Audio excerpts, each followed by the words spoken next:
suis journaliste, réalisatrice, également romancière. Je fais aussi la vaisselle. Non, je plaisante.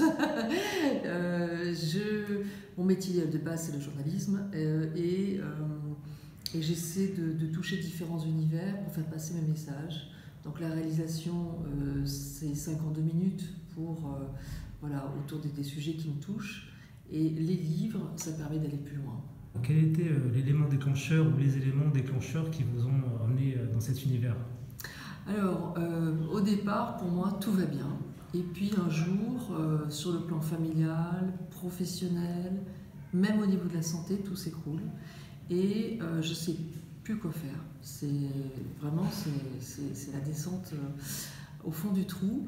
Et je me suis rappelé que j'ai interviewé des chamans, des guérisseurs, des médiums, qui m'ont dit comment ils s'étaient relevés d'une épreuve, d'un problème de santé grave. Et j'ai toute cette information et je me dis, je risque rien d'essayer. Donc je mets en pratique ces protocoles, ceux qu'ils ont partagés avec moi, et je me reconstruis de manière assez étonnante. Et mon mari me dit, Stéphane Alix, pour ceux qui les connaissent, il faut que tu partages. Et moi je me sens pas légitime, je suis journaliste, je suis pas thérapeute.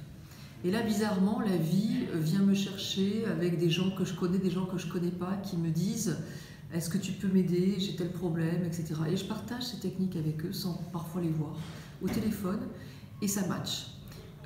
Donc là, je prends confiance et je mets en pratique ensuite dans des ateliers que je propose depuis 3 ans. Et j'ai vu que ça avait aidé les gens de manière assez belle.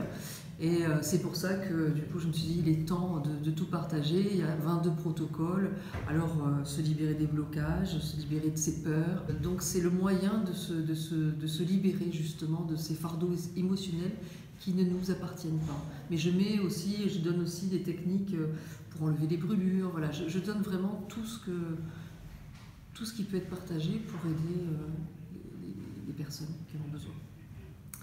Alors, en résumé, est-ce que vous pouvez nous parler un peu de votre livre? Alors, c'est un cheminement, je me présente et à travers ce cheminement, je donne le moyen de repérer les cycles des choses qui se répètent, tant sur le plan de la maladie que sur le plan de l'épreuve.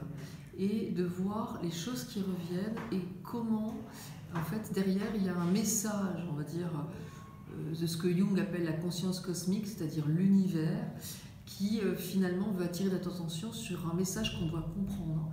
En fait, une épreuve, bien souvent, c'est quelque chose que l'on n'a pas encore compris, mais on attire notre attention sur quelque chose qu'on doit réparer. Et je donne différentes entrées pour pouvoir s'y retrouver. On peut être intéressé si on a un problème de maladie. J'explique qu'en fait, tout est en lien avec des émotions douloureuses, que les virus, les microbes, les bactéries existent depuis la nuit des temps. Elles sont tout autour de nous. Et s'il suffisait qu'elles soient juste présentes pour qu'on tombe malade, on serait tous malades tout le temps. Donc qu'est-ce qui fait qu'on tombe malade? Et là, je m'appuie sur la médecine de pointe, qui est la psychoneuroimmunologie, qui dit qu'en fait, un stress peut être à l'origine d'une baisse de l'immunité. Et un stress, c'est une émotion douloureuse. Donc voilà, en attirant l'attention sur les cycles qui se rejouent, sur ces émotions douloureuses, je fais prendre conscience au lecteur que ce sont des répliques d'un séisme survenu soit dans l'enfance, la petite enfance, soit hérité transgénérationnellement de parents.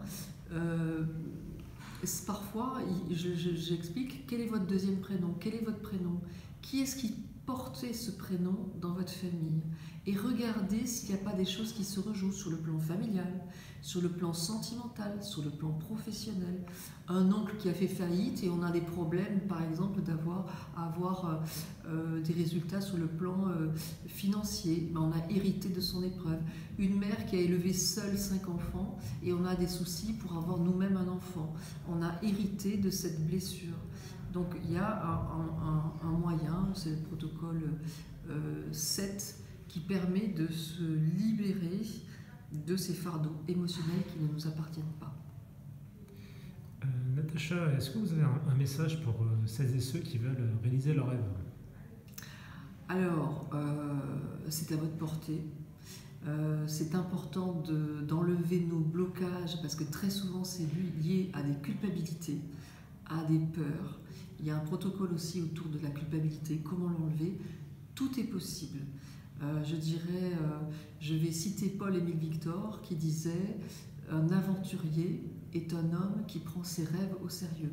Donc il faut prendre ses rêves au sérieux et en enlevant les blocages et les peurs, eh bien on peut l'atteindre. Ça c'est sûr et certain. Qu'est-ce qui vous pousse aujourd'hui à écrire par exemple un livre ou à faire des conférences? D'où vient cette énergie en fait? Qu'est-ce qui vous motive? L'important pour moi, c'est de partager ce qui m'a aidé. Si j'étais pas... J'ai besoin de me sentir utile. J'ai dû être... comment ça s'appelle, ces chiens, les Bernard, les Saint-Bernard, voilà, j'ai dû être Saint-Bernard dans une autre vie. J'ai vraiment besoin de me sentir utile et de sentir que je peux aider les gens. C'est vrai que je pourrais donner des ateliers et puis garder tous ces protocoles pour moi. Et voilà, non, ben voilà, pour le prix d'un livre, on a 22 protocoles que j'ai mis 10 ans à recueillir, parfois malgré moi, parce que c'est suite à des épreuves. Et voilà, le principe, il n'y a rien de plus qui me fait plaisir que lorsque je vois une personne qui allait mal et qui va mieux. Alors, avec toutes les rencontres que vous avez effectuées, qu'est-ce que vous avez appris sur l'humain? Que même ce que l'on ne voit pas, même si on ne l'explique pas, ça marche. À l'intérieur du livre, il y a un médecin qui a fait le protocole 5, qui est un protocole de reset énergétique. Et il m'a dit, il y a quelque chose de l'ordre de la fatigue chronique qui a disparu. Bon, c'est un médecin. Et donc 2 enseignements. Le premier, c'est que même si on est très scientifique, très cartésien, eh bien finalement, même si les choses ne s'expliquent pas, on peut les accepter.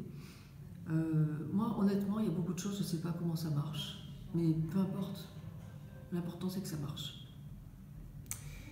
Est-ce que vous avez une anecdote qui vous a marqué, touché? Alors, il y a un protocole qui permet de rentrer en contact avec avec des alliés subtils, son guide. Et j'explique comment faire cette technique avec un livre. Et il y a une personne Michel, qui m'a raconté sur Facebook elle m'a raconté sur Facebook qu'elle avait fait donc la démarche pour trouver le prénom de son guide, d'après un protocole que je propose. Et elle prend donc, j'explique un petit peu comment on fait pour... c'est expliqué bien à l'intérieur, il y a tous les détails, mais en fait vous allez devant une bibliothèque, vous fermez les yeux, vous demandez à votre guide de tendre votre main vers son prénom et vous choisissez au hasard un livre. Vous l'ouvrez toujours les yeux fermés, vous prenez le temps de poser les pouces à l'intérieur et vous regardez ce qu'il y a sous les pouces, le gauche et le droit. Si votre intention est claire, il y a un prénom sous les pouces. Et donc cette dame, Michel, en fait, elle me dit j'ai fait votre protocole, je me retrouve à avoir dans les mains un livre de médecine, probabilité pour qu'il y ait un prénom dans un livre de médecine, pas grand-chose. Finalement, j'ai ouvert le livre en fait sur la coupe interne de l'oreille, la coupe de l'oreille interne, pardon, un dessin. Et elle me dit j'ai le pouce gauche sur la trompe d'Eustache. Et elle me dit Eustache, c'était, ma mère me disait sans arrêt, quand tu as un souci, va à l'église Saint-Eustache à Paris.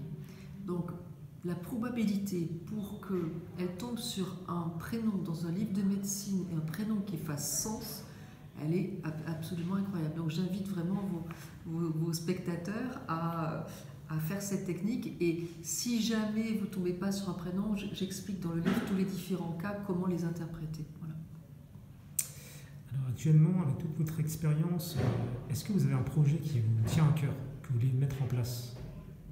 Oui, il y a un projet qui me tient vraiment à cœur.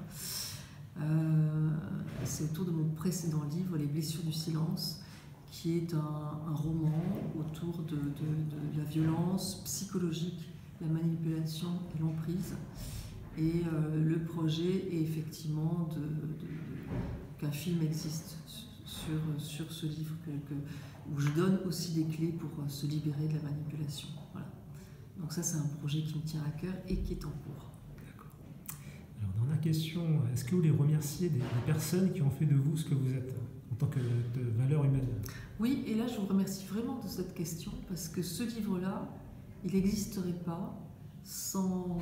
d'abord, les personnes qui m'ont fait du mal, je les remercie, mais surtout les personnes qui ont partagé ces protocoles, ces guérisseurs, ces médiums, ces thérapeutes un peu spécieux, ces chamans, qui m'ont donné généreusement leurs techniques.